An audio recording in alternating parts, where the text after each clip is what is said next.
e agora no Fórum Mundial da Água, acredito que todos os debates que eu travei aqui a respeito da preservação das nascentes, dos rios afluentes ou tributários, calha principal de rios, está sendo confirmado agora.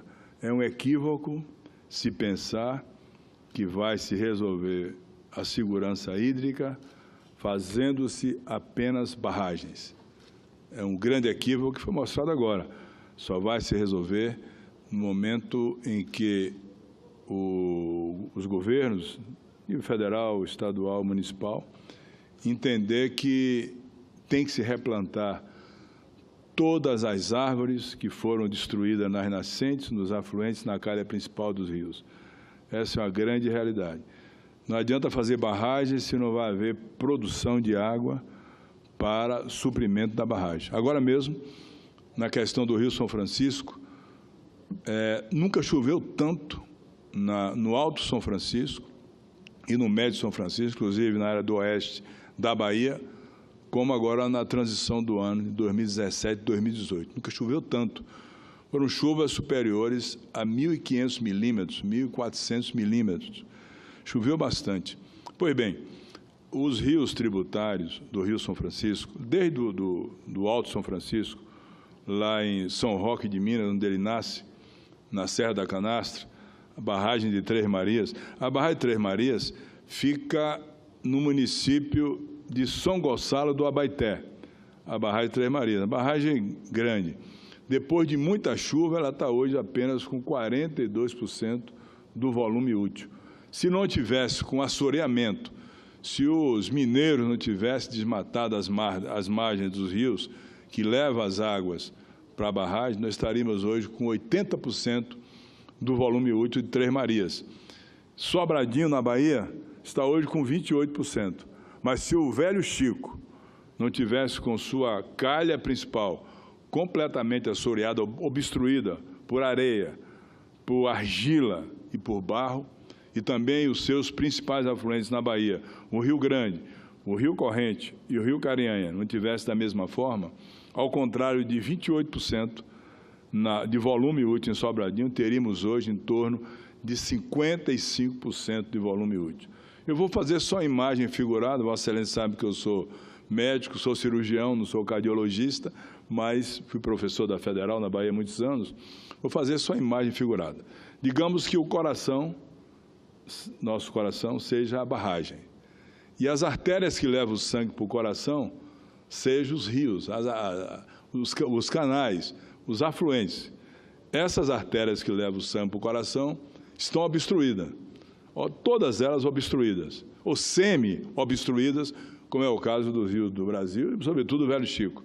Adianta eu pegar o paciente, levar a uma sala e fazer transfusão de sangue para ele? O sangue não vai chegar no coração porque as artérias estão semi-obstruídas. É o caso do Velho Chico. Ele está nessa situação. Tem bancos de areia, senador, com mais de 9 quilômetros de extensão. A calha principal do Rio São Francisco, nos seus piores momentos, quando ele era sadio, estava vivo, viscoso, limpo, com as suas matas ciliares preservadas, tanto na calha como nos afluentes, o menor calado, ou seja, a menor profundidade, na pior seca que pudesse existir, era em torno de 3 metros de profundidade. Hoje, o maior calado, na maior enchente, é 3 metros de profundidade, porque ele está recebendo por ano 28 milhões de toneladas de areia, de argila e de barro. A senadora Regina Souza tem total razão quando toca nesse assunto. Os maiores crimes que podem acontecer para o futuro da humanidade será o crime de desmatar para faltar água para os seus filhos e seus netos, meus também. E vai faltar, sabe por quê? Porque o consumo tem aumentado nos últimos 40 anos, tem dobrado o consumo. Consumo humano, não é muito, consumo animal, consumo industrial, para irrigação é muito e para a geração de energia. Eu lhe pergunto, qual é o elemento que Deus deixou na natureza para substituir a água? Absolutamente nenhum. Petróleo não é problema, tem etanol, tem biomassa, tem a energia solar, a energia eólica no meu estado está avançando muito. Então, muitos sucedâneos do petróleo, mas da água não. E a água está acabando no planeta. O Brasil tem 13% da água doce do mundo, mas o desmatamento da Mata Atlântica na Bahia e descendo até Espírito Santo foi muito grande. Agora está começando um replantio através das pessoas e dos moradores da localidade. A Mata Atlântica pode caminhar com a matança das árvores, a mesma coisa. Eu poderia dizer a Vossa Excelência, aos senhores senadores e senadoras, que derrubar, cortar uma árvore com o serrotão ou com a serrilha, o que for, na beira de um rio, podia ser considerado um crime contra a humanidade, porque só haverá condição de alimentação do aquífero enquanto existir árvores nas nascentes e na beira dos rios. Fora disso, a chuva vem, leva a água para dentro dos rios, dos riachos, dos afluentes, e vem com isso o assoreamento. Eu só toquei nesse assunto, porque eu acho que o futuro da humanidade, e não há país no mundo mais irresponsável com as águas, com os rios, do que o Brasil. Não há país, isso aí é coisa que vem de longo tempo. O Rio São Francisco mesmo vem sendo atacado há mais de 50 anos. A transposição é uma necessidade para o Nordeste. Tanto é que hoje todos os reservatórios do Nordeste, em média, tem 14%. O açude do Castanhão, que foi construído no Ceará pelo senador Tássio Erissato, está com 8% de volume útil. Então, os outros estão na mesma situação. A gravidade, a questão do Nordeste é muito grande. Nunca fui contra a transposição. Agora, não revitalizar o Rio São Francisco, que é o único manancial que pode sustentar o Nordeste, depois disso só o mar, só a dessalinização, é um crime contra o Nordeste brasileiro, da mesma forma que é o Rio Parnaíba, lá no Piauí, na terra da senadora Regina, que também sofre dos mesmos problemas, dos mesmos ataques àqueles que tiram do rio o sustento para matar o rio. Ao contrário, deveria salvar o rio para depois tirar o sustento. Quem mais tem a noção de preservação são aqueles nativos que conhecem e têm uma estrutura que levam com seriedade isso. O senhor me concede uma parte, por favor? Pois não, senador. Senador, eu gostaria de parabenizar Vossa Excelência e dizer que o Estado de Sergipe, através do ex-governador João Alves, esposo da nossa senadora Maria do Carmo Alves, lançou um livro de salvar o Rio São Francisco, revitalizando o rio, revitalizando as nascentes, revitalizando primeiro o rio, para depois fazer a transposição. Inclusive, foi matéria de um livro publicado pelo governador na época a respeito dessa situação. O Brasil, o senhor tem razão, é um dos países mais irresponsáveis do trato de água. Nós estamos na iminência de ficar sem água graças à ignorância do povo brasileiro. E nós, parlamentares, ocupando essa tribuna, temos que levar ao povo esta preocupação, que é a preocupação de todos os brasileiros. Parabéns pelo pronunciamento de Vossa Excelência e eu me somo a Vossa Excelência na tarde de hoje. Eu agradeço, senador, o senhor é um defensor do seu estado de Sergipe, assim como o ex-governador João Alves, que eu conheço muito, conheço o livro, li o livro. Realmente ele tocou no assunto há muito tempo atrás, já há muito tempo atrás, que ele fez uma previsão, foi uma premonição do que iria acontecer com o Rio São Francisco, em toda a sua extensão. Vossa Excelência sabe, como eu sei, que hoje o mar já entra a quase 10, 12 quilômetros invadindo o Rio São Francisco. Esse é o primeiro sintoma da morte de um grande rio, quando o rio perde sua força e o mar entra 10, 12 quilômetros, e é uma situação quase que irreversível. Hoje mesmo, na barragem de Sobradinho, o volume médio de afluência, ou seja, o volume que está entrando de água no Sobradinho, é em torno de 1.680 metros cúbicos por segundo, e está soltando em torno de 600 metros cúbicos por segundo para Itaparica, ou seja, está segurando para esse período de estiagem, porque da agora em diante não chove mais, nem em nenhuma área do Rio São Francisco. Agora é estiagem, e chuvas só virão lá para outubro, novembro. Vamos ter um período aí de 5, 6 meses só de consumo de água e não de aporte de água. Então, nós não vamos ter praticamente vazão afluente nenhuma depois agora de abril e maio em diante. Só defluente, só soltando água para Itaparica, para Paulo Afonso 1, 2 e 3, Miroróis, não Miroróis não, Xingó e essas barragens todas que têm as suas hidrelétricas. Portanto, eu incorporo e faço aqui um destaque importante ao trabalho do ex-governador João Alves e cumprimentar a sua esposa também, que está aqui conosco. Somos nordestinos, entendemos que a água é fundamental para o Nordeste e só tem esse ente que Deus deixou, o Rio São Francisco. Fora dele, absolutamente não vamos ter nenhuma condição. O estado da Paraíba, por exemplo, é um estado que tem um potencial menor do Nordeste. Uma pessoa, um ser humano, necessita, para suas necessidades mínimas, de em torno de 900 metros cúbicos de água per capita ano. A Paraíba tem 300, 400. Não tem água nem de superfície, nem tem também aquífero para tirar água. Como também é uma parte do Rio Grande do Norte, um agreste de Pernambuco, o semiárido da Bahia. Então, o São Francisco é a única solução. Agora, eu vejo se aplicar, jogar tantos recursos fora. Quanto se gastou em publicidade esses anos todos, de bilhões de reais, milhões de reais, quanto se desviou da Petrobras e não se colocou. O Rio São Francisco tem um projeto dele para resolver a solução. Para isso, é necessário um investimento anual de R$1 bilhão durante 10 anos para resolver a situação do Rio São Francisco. Já se gastou, já se investiu 12 bi na transposição, 12 bi, e não se aplicou praticamente, absolutamente nada, lá de São Roque de Minas, na Serra da Canastra, onde ele nasce, até a sua foz, lá no Atlântico.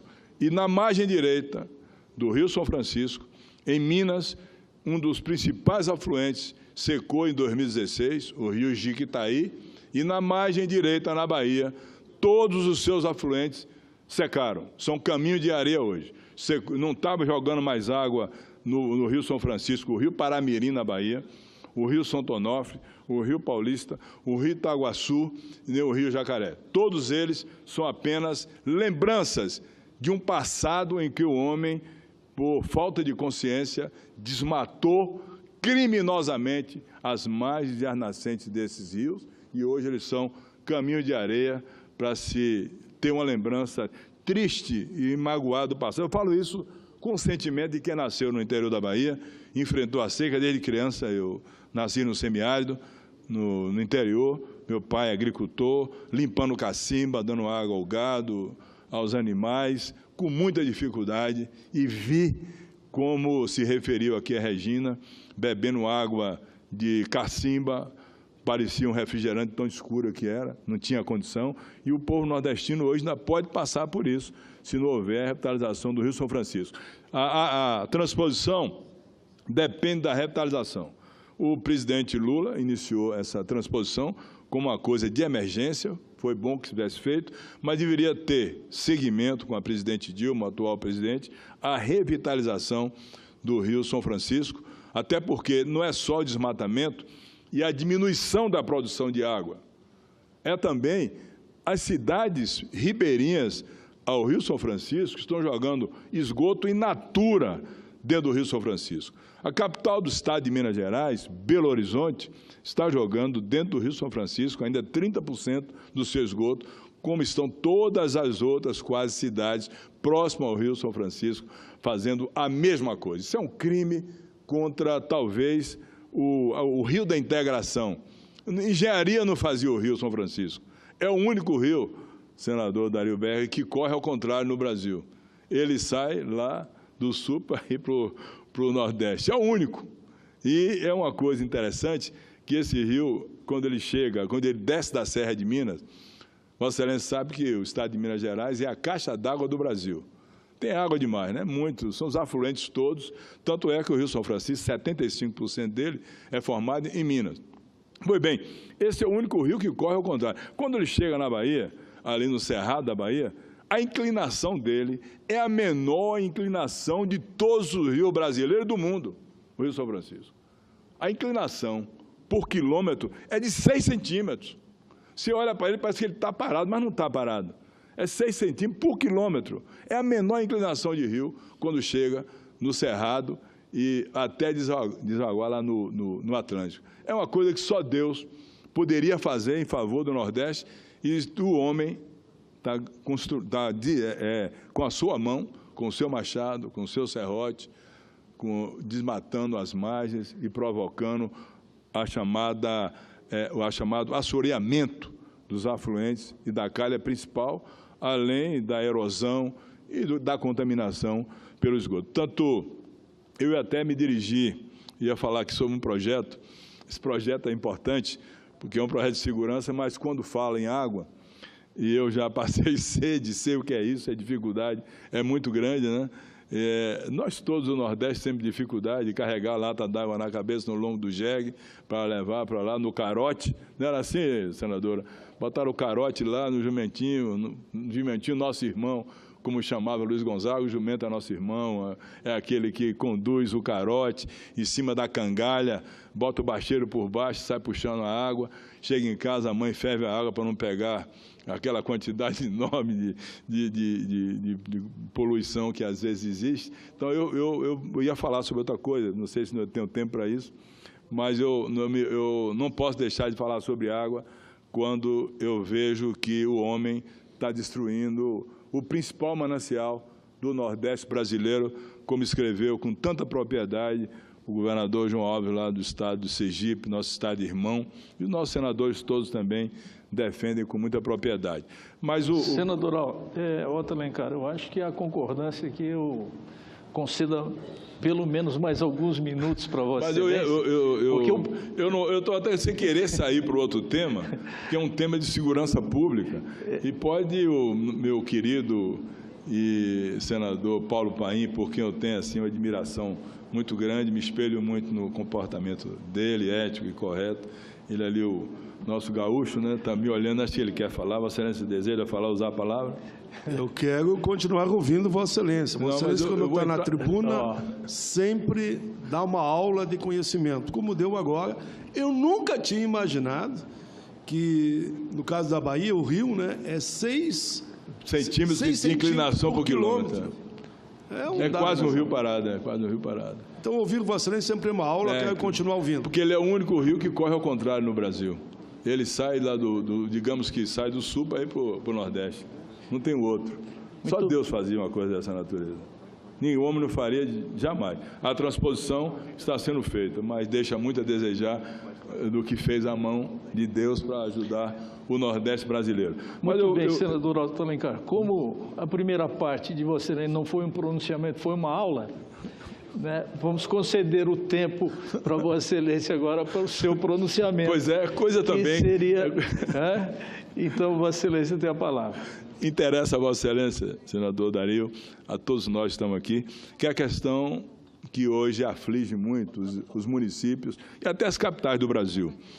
Eu, preocupado com essa quantidade de uso de explosivos, de arma de fogo pesada, de dinamite, para a explosão de bancos no interior do Brasil, e no meu estado é uma coisa que tem alguma frequência, embora o secretário, o governador Rui Costa tenha preocupado muito com isso, em fazer o serviço de inteligência para evitar a explosão dos bancos. Eu, preocupado com isso, fui olhar no Código Penal. Pois bem, qualquer grupo de bandidos que chegue numa cidade, aterrorize uma cidade, vai à explosão de um banco, hoje, como está hoje a lei, se eles forem presos, eles vão de 2 a 8 anos de prisão. Pega 2 anos, vai para casa na mesma hora, prisão domiciliar, consegue, porque vai no banco e leva o dinheiro, pode contratar um advogado para responder em liberdade. Então, preocupado com isso, eu fiz um projeto, o PLS 149/2015, ainda no ano de 2015, para aumentar em 2/3 essa pena. Então, a pena menor passaria em torno de 4 anos para 14 anos. Isso poderá inibir aquele que faz esse ato, porque é um ato de pegar e roubar o banco. Mas a explosão numa cidade pequena, até numa cidade grande, deixa as pessoas completamente inseguras, inquietas, né? Tem quadrilhas especializadas nisso. Então, nós aprovamos aqui e, às vezes, resulta até em lesão corporal grave, em destruição de casas, destruição de imóveis, como já aconteceu em várias cidades.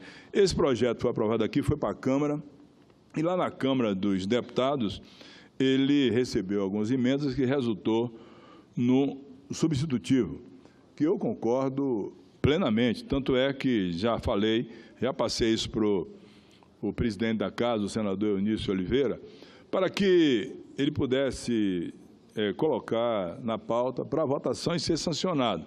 Então, as alterações que foram feitas lá no artigo 1º, a pena altera, no parágrafo 4º, a pena de reclusão de 4 a 10 anos e multa, que não tinha colocado a multa, e se houver emprego de explosivo ou de artefato análogo por causa do perigo comum, ou seja, em caso de artefato análogo.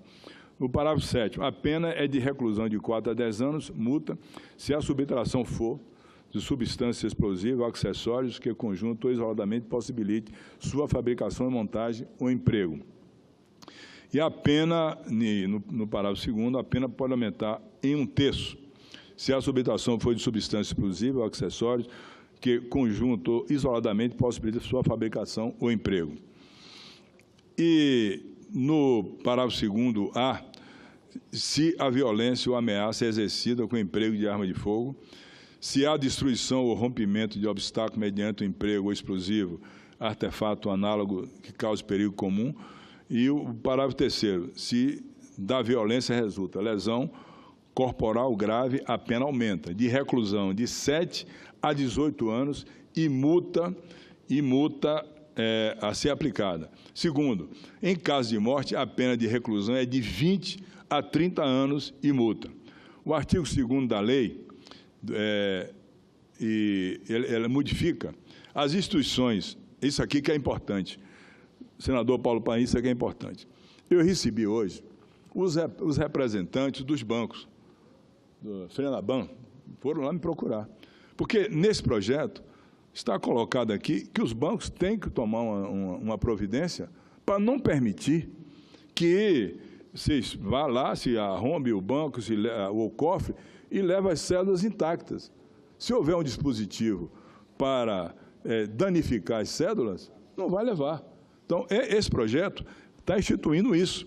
Então, as instituições financeiras e demais instituições autorizadas a funcionar pelo Banco Central do Brasil colocarem à disposição do público caixas eletrônicos, são obrigadas a instalar equipamentos que inutilizem as cédulas de moeda corrente depositada no interior das máquinas em caso de arrombamento, movimento brusco ou alta temperatura.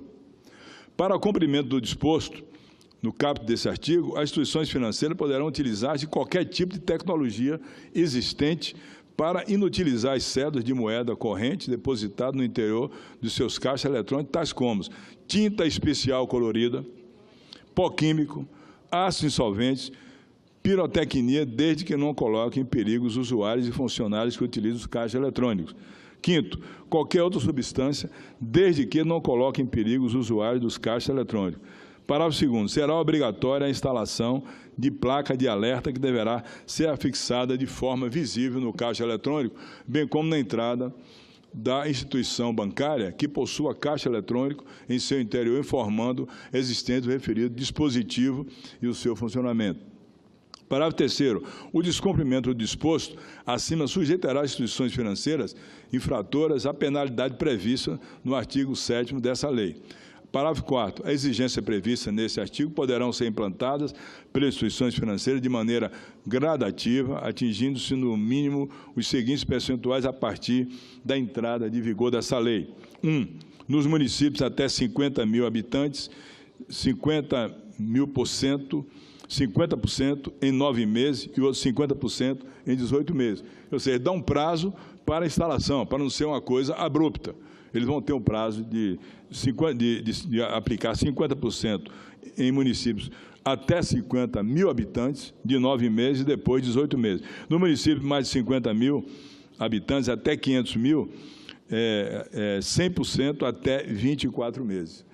E nos municípios com mais de 500 mil habitantes, 100% até 36 meses. Ou seja, dá um prazo às agências bancárias, aos bancos, de constituírem essa tecnologia e implantarem esse sistema que vai, de uma vez por todas, resolver essa coisa que atormenta a vida do povo brasileiro hoje, que é o assalto a banco com explosivo, com mortes, com danificação das residências próximas aos bancos. Outra coisa, quando o município tem um banco só e ele é destruído, as pessoas idosas, os aposentados, as pessoas economicamente mais pobres, porque eu não chamo economicamente mais fracas, eu não chamo ninguém de pobre. Pobre é quem está envolvido aí na Lava Jato, que está com dificuldade para apresentar a justiça por falta de honra, de dignidade.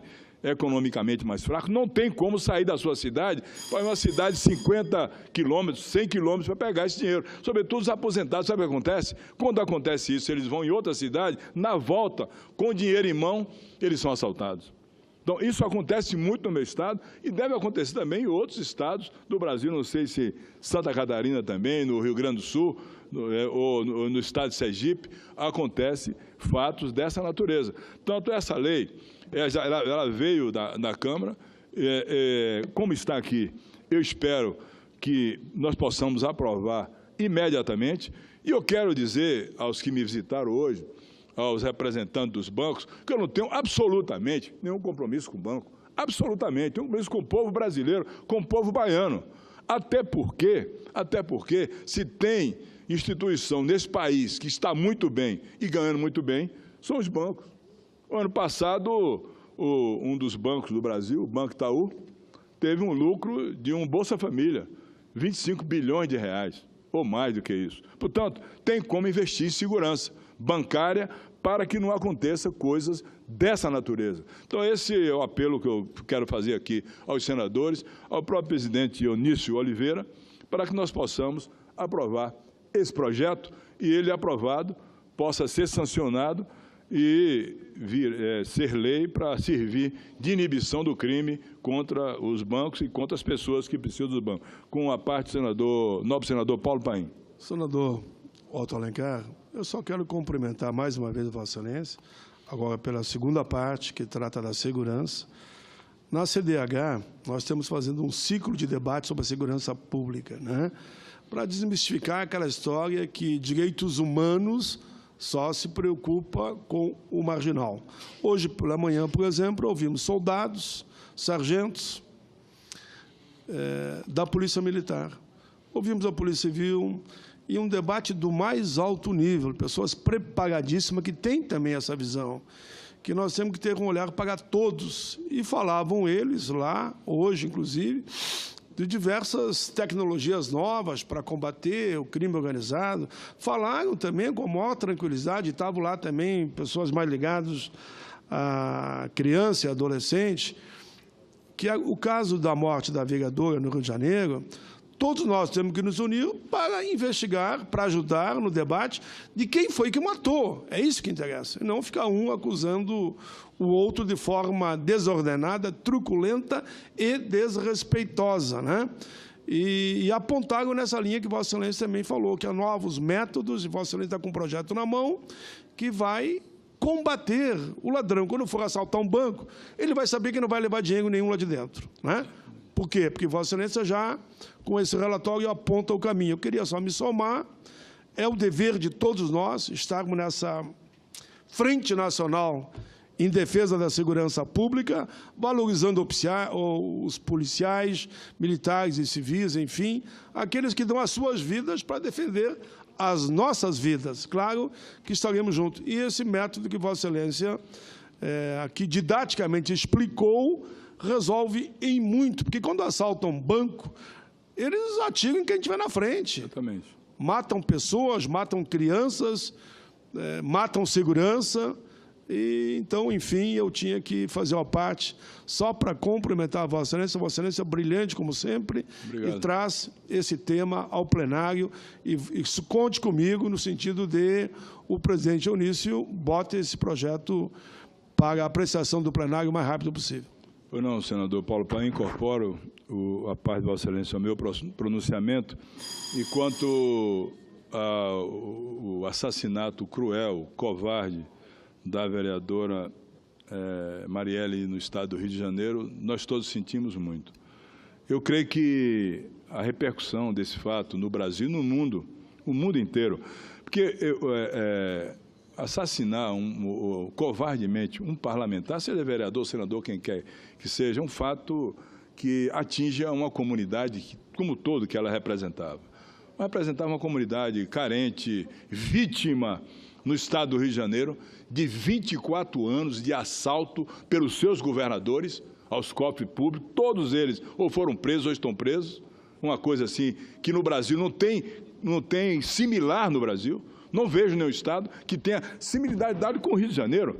Aliás, em 2016, quando eu fui relator do orçamento da defesa, o hoje comandante do Exército Brasileiro, o general Eduardo Vilavô, me disse isso, que no estado do Rio de Janeiro, com as exceções, mas a maioria da cúpula que dominava o Rio, do governador, do presidente da Assembleia, do Tribunal de Contas do Estado, era completamente envolvida com o crime, toda espécie de crime, e depois aconteceu, se confirmou o que está acontecendo hoje no estado do Rio de Janeiro. Mas eu posso analisar e vejo que a Marielle deixa um exemplo de luta em favor dos menos favorecidos.